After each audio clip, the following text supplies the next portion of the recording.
Hello, I am voiceovering this video. We just got back from Walt Disney World. I traveled with 3 kids, 5 months, 5, he turned 6 over the weekend, and 8, so I'm pretty tired. So instead of creating a video where I ramble because I can't keep my thoughts straight, I figured I'll record it and then do the voiceover later. So I'm starting with contour.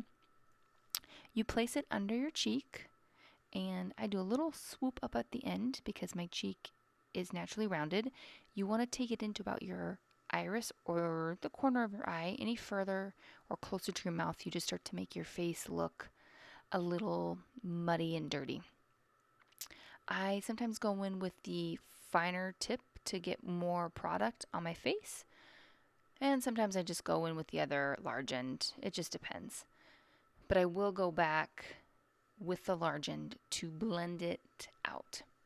So I'll do a little bit on my forehead, and that just helps slim my forehead down, and I'll do it on my cheeks too. It just helps chisel your cheek out. Now, if you're ever curious, like, does it make a difference? Like, do one side of your face and leave the other side, and you will see the big difference it makes in just giving your face dimension.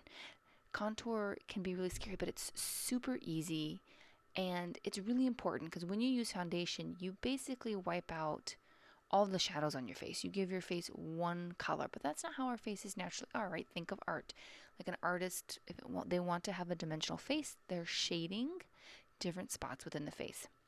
You could contour your nose as well. I'm not like a huge nose contourer, so I don't really spend a lot of time on that. And then next I go in with highlight, and this is mascaras, foundation. So I'm going to go in with that darker color, and I'm going to go all over my face.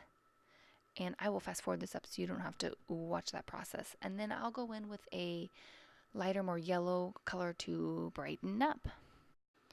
You're also going to see me take some of that darker color down my neck because my neck doesn't get a lot of sunlight. So it typically is the lightest part on me, even lighter than my face. So will go in, and I do take a little bit of my foundation and then also a little bit of bronzer. And I also use a sponge just to push my product in and take off any excess. And then I like to go in with my bronzer, and I have to laugh because I was totally not paying attention when I was getting it on my brush and scooped way too much, and so it comes off on like these, you'll see like the lines and splotches on my face. But the amazing thing about cream product is that it blends out so beautifully.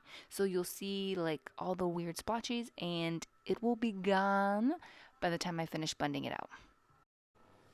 My whole family is also asleep, so I am trying to not wake anyone up. You know, you hustle where you can get things in. You're probably going to see a couple videos in this shirt because I batch record videos and I haven't a lot of time, and whatever I can get done in that time is what I get done. And so sometimes an outfit change has to go out the window to actually record the video. Last up is blush.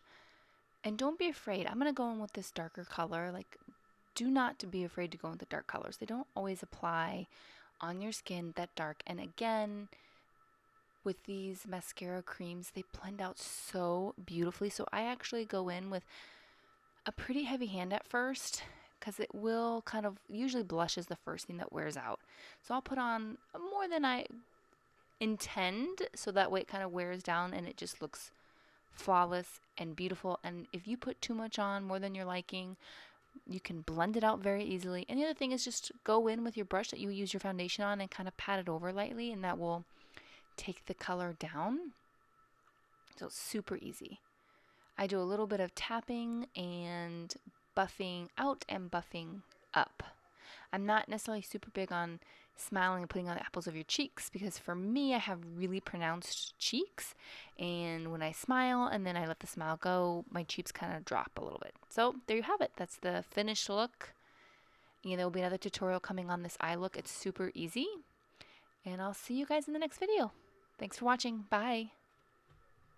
If you're interested in a color match, you can comment or DM me, or you can email me at KimberlyAndersonBeauty@gmail.com.